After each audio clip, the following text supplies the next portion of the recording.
Bismillahirrahmanirrahim. Assalamualaikum, dear students and viewers. Welcome to our next video. I'm Rustam Shahzad from YouTube channel Friends Science Club. Dear students, आज हम start करने जा रहे हैं first year physics chapter number 2 vectors and equilibrium. तो dear students, इस chapter में हम इन बातों को डिस्कस करेंगे: differences between scalar and vector quantities, vector definition along with its types, vector algebraic operations, mean addition of vector, subtraction of vector, और इसी तरह से फिर हम डिस्कस करेंगे टार्क और एंड पे डिस्कस करेंगे equilibrium along with its condition as well as types। तो डियर स्टूडेंट्स, आज हम डिस्कस करते हैं चैप्टर 2 के फर्स्ट टॉपिक जिसका नाम है बेसिक कंसेप्ट्स ऑफ वेक्टर्स। तो डियर स्टूडेंट्स, हम ज़रा बात शुरू करते हैं क्वांटिटीज़ से। इससे पहले इन फर्स्ट चैप्टर में हम ये पढ़ चुके हैं कि क्वांटिटीज़ क्या होती हैं और किस तरह से इनको डिफ़ाइन किया जा सकता है, डिफरेंशिएट किया जा सकता है। तो फिर भी हम यहाँ पे डिस्कस करते हैं। क्वांटिटीज़ का मतलब है मिकदार। तो इन मिकदारों को किस तरह से हम क्या कर सकते हैं, टाइप्स में डिवाइड कर सकते हैं, वो ज़रा देखते हैं कि हमारे पास बेसिकली क्वांटिटीज़ की दो टाइप्स होती हैं, जिनमें नंबर 1 है हमारे पास नॉन फिज़िकल क्वांटिटीज़। तो नॉन फिज़िकल क्वांटिटीज़ क्या होती हैं? वो क्वांटिटीज़ जिनको ना तो मेजर किया जा सके और ना ही उनकी कोई फिज़िकल इम्पोर्टेंस हो, तो उन क्वांटिटीज़ को नॉन फिज़िकल क्वांटिटीज़ का नाम दिया जाता है। मिसाल के तौर पे इमोशंस, तो जितने भी हमारे पास इमोशंस हैं वो सारे के सारे किस कैटेगरी में आती हैं? नॉन फिज़िकल क्वांटिटीज़ में। मिसाल के तौर पे सैडनेस, जो है लव, ये सारे क्या हैं? नॉन फिज़िकल क्वांटिटीज़ हैं।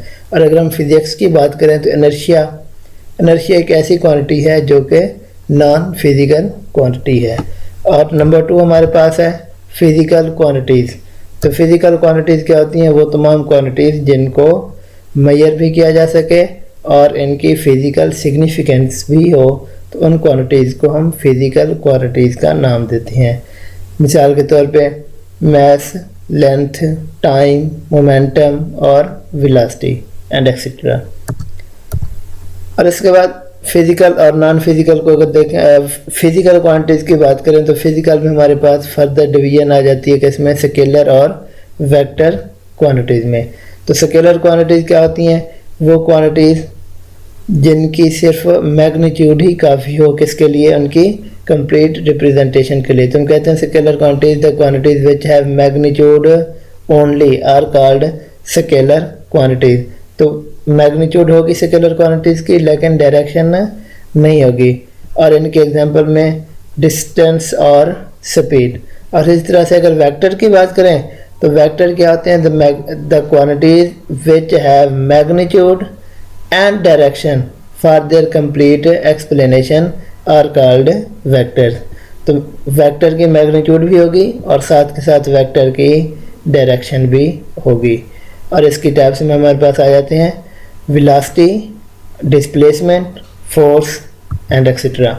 अगर हम वेक्टर्स की बात करें तो वेक्टर के लिए हमने कहा the quantities which required both magnitude and direction for their complete explanation are called vector. तो इसके एग्जांपल में हमने देखा डिस्प्लेसमेंट, वेलोसिटी और एक्सेलरेशन और फोर्स। और अगर हम इसकी इक्वेशन टाइप देखें तो हम कहते हैं कोई भी वेक्टर है तो किसी भी वेक्टर, लेट्स सपोज डी के पास क्या होगा? ये वेक्टर किसके बराबर होगा? तो हम कहते हैं इसकी डायरेक्शन, जिसे यहाँ पे डी यूनिट वेक्टर कहेंगे, और इसकी मैग्नीट्यूड। इसी तरह से कुछ क्वांटिटीज ऐसी भी होती हैं जिनकी डायरेक्शन तो होती है लेकिन वो वेक्टर नहीं होते। क्यों? क्योंकि वो वेक्टर अलजेब्रा को ओबे नहीं करते। मिसाल के तौर पे करंट। अब करंट को देखें, इसकी डायरेक्शन तो होगी लेकिन ये वेक्टर अलजेब्रा के through mean have to tail rule या इसी तरह से और जो वेक्टर अलजेब्रा हैं उसको फॉलो नहीं करता। तो इसलिए करंट को फिज़िकल क्वांटिटी तो है लेकिन डायरेक्शन भी है और वेक्टर नहीं है। क्यों? क्योंकि ये वेक्टर अलजेब्रा को फॉलो नहीं करता है। इसी तरह वेक्टर रिप्रेजेंटेशन देखें हमने पढ़ा कि वेक्टर्स स्केलर से अलग क्वांटिटीज़ हैं, तो क्या इनको रिप्रेजेंट भी स्केलर के ज़रिए ही किया जाता है, स्केलर की तरह किया जाता है? तो हम कहते हैं नहीं, इसकी रिप्रेजेंटेशन भी अलग से होती है। तो वेक्टर रिप्रेजेंटेशन को बेसिकली 2 टाइप्स में डिवाइड किया जाता है। नंबर 1 है हमारे पास सिंबॉलिक मेथड, कि इसकी सिंबल कैसे ड्रा करेंगे। तो सिंबल मेथड को भी फर्दर कैटेगराइज किया जाता है। तो सिंबल मेथड में फर्स्ट वन हमारे पास आ जाता है बुक मेथड। बुक में हम इसे कैसे जो है वो रिप्रेजेंट करते हैं, तो हम कहते हैं in books vector are represented by bold face letters. मिसाल के तौर पे कैसे, अगर हमने वेक्टर ए को रिप्रेजेंट करना हो तो हम इसे क्या लिखेंगे, बोल्ड फेस लेटर ए के साथ। तो ये हमारे पास है बुक मेथड। और अगर हम बात करें हैंड रिटन मेथड की, हैंड राइटिंग मेथड की, तो जब हम हाथ से लिख रहे होंगे तब हम किसी वेक्टर को किस तरह से रिप्रेजेंट कर सकते हैं, तो हम कहते हैं arrow head over the letter के ऊपर हम क्या ड्रा करेंगे, एरो हेड ड्रा करेंगे। लेट सपोज इस तरह से कि अगर हमारे पास एक वेक्टर ए है तो वेक्टर ए को किस तरह से हम रिप्रेजेंट कर सकते हैं कि नॉर्मली ए लिखेंगे नॉर्मल फेस लेटर के साथ और इसके ऊपर क्या ड्रा कर देंगे, एरो हेड। और इसी तरह से अगर हमारे पास वेक्टर डी है तो वेक्टर डी किस तरह से रिप्रेजेंट किया जाएगा, डी लिखेंगे और डी के ऊपर क्या लगाएंगे, एरो हेड।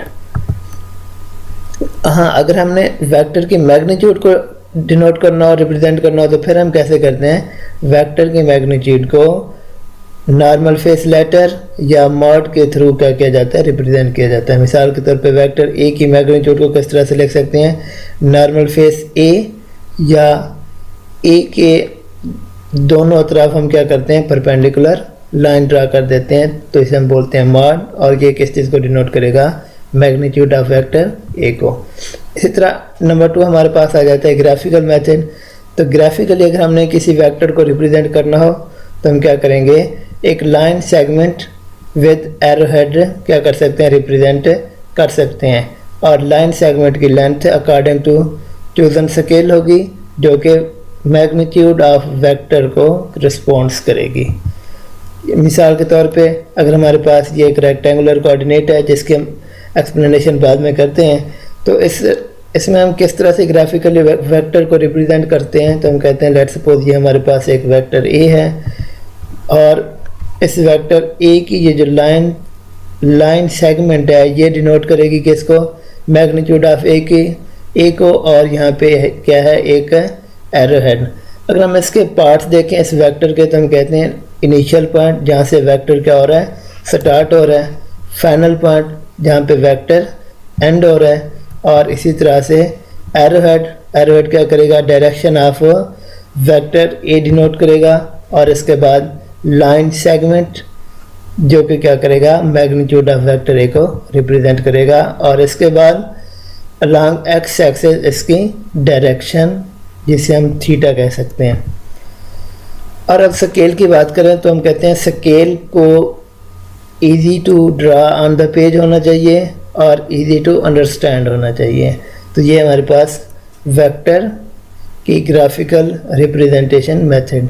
और अगर हम रेक्टेंगुलर कोऑर्डिनेट्स की बात करें तो हम कहते हैं रेक्टेंगुलर कोऑर्डिनेट्स क्या हैं, the system of two reference lines drawn at right angle to each other is known as rectangular coordinate system, या हम इसे बोलते हैं कार्टेशियन कोऑर्डिनेट सिस्टम। और उनके पॉइंट ऑफ इंटरसेक्शन को हम क्या नाम देंगे, ओरिजिन का नाम देंगे। इन लेट्स सपोज अगर हमारे पास ये एक हॉरिजॉन्टल लाइन है जिसे हम बोल सकते हैं एक्स एक्सिस, और ये एक वर्टिकल लाइन है जिसे हम बोल सकते हैं वाई एक्सिस, और इनका इंटरसेक्शन पॉइंट जिसे हम नाम देते हैं ओरिजिन। तो ये हॉरिजॉन्टल लाइन, वर्टिकल लाइन और ओरिजिन, इसका जो सिस्टम है इस सिस्टम को हम नाम देते हैं रेक्टेंगुलर कोऑर्डिनेट सिस्टम। और ये क्यों ड्रा किया जाता है, क्या यूज़ है, तो हम कहते हैं वेक्टर को ग्राफिकली रिप्रेजेंट करने के लिए इसे यूटिलाइज किया जाता है। तब इसकी वेक्टर की रिप्रेजेंटेशन में है तो हम कहते हैं कि वेक्टर इन प्लेन। तो वेक्टर को प्लेन में किस तरह से डिफाइन किया जा सकता है, तो हम कहते हैं वेक्टर की डायरेक्शन को along positive x axis anti clockwise क्या करेंगे, डिनोट करेंगे। तो तो लेट्स सपोज ये हमारे पास एक्स एक्सेस है और ये वाई एक्सेस, और ये हमारे पास वेक्टर ए जो कि प्लेन एक्स वाई पे मौजूद है, जिसकी डायरेक्शन को हमेशा anti clockwise from x axis, from positive x axis क्या करेंगे, रिप्रेजेंट करेंगे, और इसे हम कहते हैं थीटा। और ये इसका क्या है, पॉइंट ऑफ इंटरसेक्शन एक्स और वाई का ओरिजिन। और इसी तरह अगर हम पॉइंट पी की बात करें जो कि टिप या एंड पॉइंट ऑफ वेक्टर ए है, तो हम कहते हैं इसके कितने कोऑर्डिनेट्स हैं, 2 कोऑर्डिनेट्स हैं, ए और बी। तो कोऑर्डिनेट्स का क्या मतलब होता है कि अगर हम ओ से पी तक पहुंचना चाहते हैं तो हम कैसे पहुंच सकते हैं, हम ए डिस्टेंस कवर करेंगे अलोंग एक्स एक्सेस और वाई डिस्टेंस कवर करेंगे अलोंग बी डिस्टेंस कवर करेंगे अलोंग वाई एक्सेस।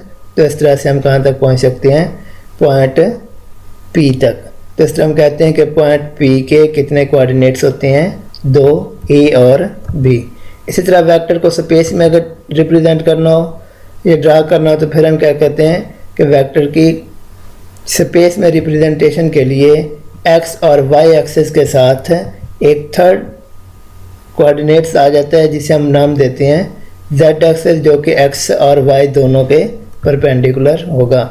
और अगर हम वेक्टर्स ए को स्पेस में ड्रा करें तो हम कहते हैं कि इस वेक्टर के एंगल जो हम ड्रा करेंगे वो anti clockwise x y z नहीं होंगे, बल्कि किसी भी डायरेक्शन में हो सकते हैं, क्लॉकवाइज हो सकते हैं, एंटी क्लॉकवाइज हो सकते हैं, लेकिन तीनों के साथ ही ड्रा करेंगे। तो हम यहाँ पे सपोज करते हैं कि वेक्टर ए का अलोंग एक्स एक्सिस जो एंगल है वो है alpha, along y axis beta और अलोंग जेड एक्सिस क्या होगा, गामा। और अगर हम पॉइंट पी के कोऑर्डिनेट्स की बात करें तो हम कहते हैं इसके कोऑर्डिनेट्स होंगे ए बी और सी। इसी तरह से वेक्टर एडिशन की बात करें तो वेक्टर को हेड टू टेल रूल के थ्रू हम क्या कर सकते हैं, ऐड कर सकते हैं। और हेड टू टेल रूल के लिए हमें इन स्टेप्स को फॉलो करना पड़ेगा। Number 1, draw the vector represent vectors graphically.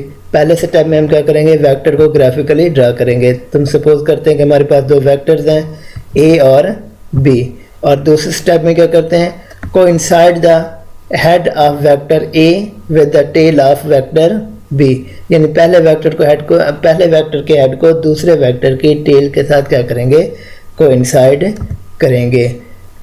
Let's suppose ये हमारे पास था पहला वेक्टर, ये हमारे पास है दूसरा वेक्टर। और थर्ड स्टेप में हम क्या कर सकते हैं, by joining the line of vector, by joining the tail of vector a with the head of vector b we can get the resultant vector such as. तो ये हमारे पास है आर जो कि रिजल्टेंट वेक्टर है ए प्लस बी का। इस तरह वेक्टर एडिशन को अगर कम्यूटेटिव लॉ के थ्रू हम चेक करना चाहें कि क्या वेक्टर एडिशन कम्यूटेटिव है या नहीं है, तो हमें प्रूव करना पड़ेगा क्या a plus B is equal to B plus A. तो आइए ज़रा ग्राफिकली से चेक करते हैं। हम पहले पढ़ चुके कि resultant vector a plus b क्या होगा, तो ये हमारे पास है resultant vector a plus b. अब हम सपोज करते हैं कि हम b प्लस ए करना चाहते हैं, तो b हमारा फर्स्ट वेक्टर है जिसे हमने ड्रा किया, और a हमारा सेकंड वेक्टर है जिसे हमने according to head to tail rule draw कर दिया। अब अगर हम रिजल्टेंट देखें तो हम क्या कहते हैं, पहले की टेल को दूसरे की हेड के साथ कोइंसाइड करने से हम क्या कर सकते हैं, रिजल्टेंट वेक्टर गेन कर सकते हैं, जो कि बिल्कुल वैसे ही है जैसे resultant vector a plus b था। तो हम कह सकते हैं कि दोनों केसेस में यानी a प्लस बी या b प्लस ए में आंसर क्या आ रहा है, सेम। तो मतलब vector addition is commutative. Commutative का क्या मतलब होगा, vector addition is independent of the order of vectors to be added. इसी तरह रिजल्टेंट वेक्टर की बात करें तो रिजल्टेंट वेक्टर क्या होता है, the single vector which have same effect as all the original vectors taken together is called resultant vector. Mean वो सिंगल वेक्टर जो तमाम ऐड होने वाले वेक्टर्स का अकेला ही इफेक्ट प्रोवाइड कर सके, तो सिंगल वेक्टर को हम क्या नाम देते हैं, रिजल्टेंट वेक्टर का नाम देते हैं। मिसाल के तौर पे ये हमारे पास वेक्टर ए है, ये हमारे पास वेक्टर बी है, तो ये जो रिजल्टेंट वेक्टर यानी इन दोनों का जो आंसर आ रहा है उससे हम क्या नाम देते हैं, रिजल्टेंट वेक्टर का नाम देते हैं। हाँ, यहाँ पे एक बात कि जो वेक्टर ऐड हो रहे हैं वो सारे के सारे एक ही तरह की टाइप के होने चाहिए, एक ही काइंड के होने चाहिए। इस तरह वेक्टर सब्ट्रैक्शन देखें तो वेक्टर सब्ट्रैक्शन क्या है, तो हम कहते हैं vector subtraction is totally reverse process of vector addition. Reverse process क्यों कह रहा हूँ कि हमने वहाँ पे एक वेक्टर को दूसरे में ऐड किया, लेकिन यहाँ पे हम उसी तरह से ही करेंगे, लेकिन दूसरे वेक्टर की डायरेक्शन को क्या कर देंगे, रिवर्स कर देंगे। बाकी प्रोसेस वेक्टर एडिशन या सब्ट्रैक्शन का क्या है, सेम। तो ज़रा देखते हैं कि कैसे करेंगे। तो लेट्स सपोज हमारे पास ये एक वेक्टर है ए, ये एक वेक्टर है बी, तो हमने क्या करना है, सब्ट्रैक्शन ऑफ वेक्टर करनी है, यानी ए माइनस बी फाइंड आउट करना है। तो हम क्या करेंगे, बी का रिवर्स वेक्टर क्या आ जाएगा, माइनस बी। कैसे फाइंड आउट किया, सिंपली उसकी डायरेक्शन को चेंज कर दिया। और इसी तरह से अब हमने अगर करना है वेक्टर सब्ट्रैक्शन तो हम according to head to tail rule ही करेंगे। लेट्स सपोज ये हमारे पास फर्स्ट वेक्टर है ए और सेकंड वेक्टर अब हमारे पास बी की बजाय क्या है, माइनस बी। तो according to head to tail rule हमने माइनस बी ड्रा किया और इसका जो रिजल्टेंट आएगा तो वो हमारे पास आएगा ए प्लस माइनस बी। तो यहाँ पे ये रिजल्टेंट जो है वो वेक्टर एडिशन के बजाय किसको शो करेगा, वेक्टर सब्ट्रैक्शन को शो करेगा। तो डियर स्टूडेंट्स, ये थे हमारा आज की डिस्कशन। इंशाल्लाह नेक्स्ट वीडियो के साथ हाजिर होंगे। Thanks for watching. अल्लाह हाफिज़।